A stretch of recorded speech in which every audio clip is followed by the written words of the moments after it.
Hi all, இன்னைக்கு அம்மூஸ் வீட்டில் நம்ம என்ன பார்க்க போறோம்னா உளுந்தங்களி ரெசிபி. 4 கப் பச்சரிசி எடுத்திருக்கோம். அதுக்கு 1 கப் உளுந்து கரெக்டா இருக்கும். உளுந்த லைட்டா ஒரு கடாயில போட்டு நல்லா வறுத்து எடுத்து வச்சுக்கோங்க. உளுந்தும் அரிசியும் சேர்த்து நல்லா ஃபைன் பவுடரா அரைச்சு வச்சுக்கிட்டோம்.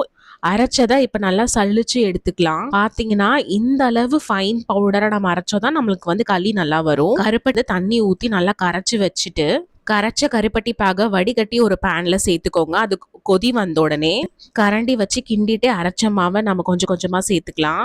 நல்லா கிண்டிட்டே இருக்கணும், அப்பதான் லம்ஸ் ஃபார்ம் ஆகாம இருக்கும். இப்ப எல்லாமே நல்லா கலந்து வந்த உடனே ஒரு 10ல இருந்து 15 ஸ்பூன் நல்லெண்ணெய் ஊத்தி கொஞ்சம் ஏலக்காவும் சுக்கு பொடியும் தட்டி சேர்த்துக்கலாம். ஒரு 5 நிமிஷம் கலந்தீங்கன்னா களி ரெடி ஆயிடும்.